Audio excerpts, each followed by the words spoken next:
Welcome to today's 5-minute Bible study in the book of James. We're in James chapter 2, and today we're going to start reading at verse 10.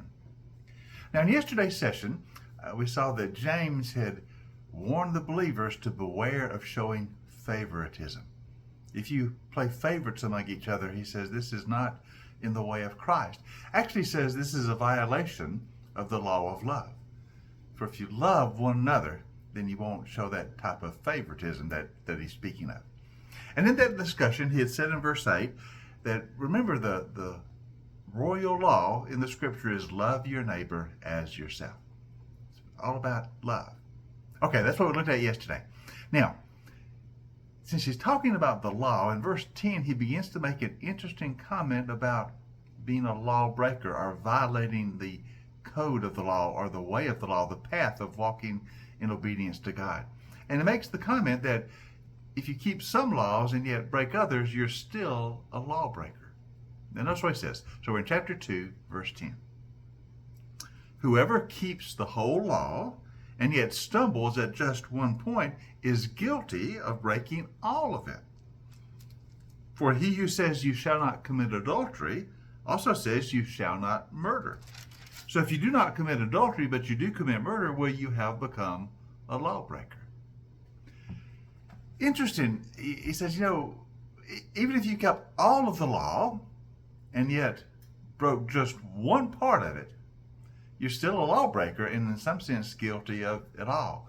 Now, at first we're a little confused by that. We say, well, some laws are more significant than others, right? I mean, it's far worse to obviously commit murder than it is just to tell a little white lie. So we understand that distinction. Some laws are more serious than others. So what does he mean by if you break one, you're guilty of breaking them all? Well, he's not saying that to tell a white lie is the same as some of the more heinous crimes. No, he's simply saying this. There's no way we can all perfectly keep the entire law. And if you're trying to save yourself by legalism, that is by how well you keep the law, there's no good in saying, well, I kept most of it. I only failed at one small point, so I should be let in on that. Basically, James said, listen, we all need the grace of God.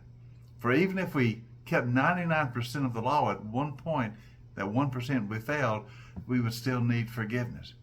So we all stand in need of the grace of God. None of us can keep it perfectly. We're all lawbreakers. No one can say, I've kept everything without any failure, without any reservation. No. James wants it to be understood. We all fall at certain points.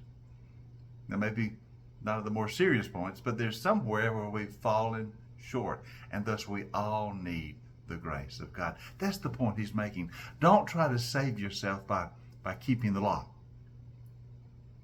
because you can't do it perfectly.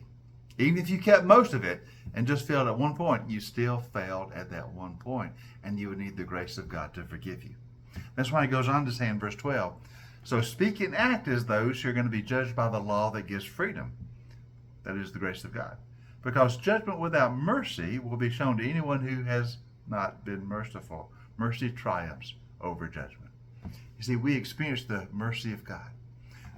God's mercy is to forgive us even though we don't deserve forgiveness. God's mercy is to show us his grace even though we haven't merited his grace. It's all freely given. All we must do is receive it. And since we've received it, then we show it. In other words, you're not saved by a keeping of the law, because none of us can do it perfectly.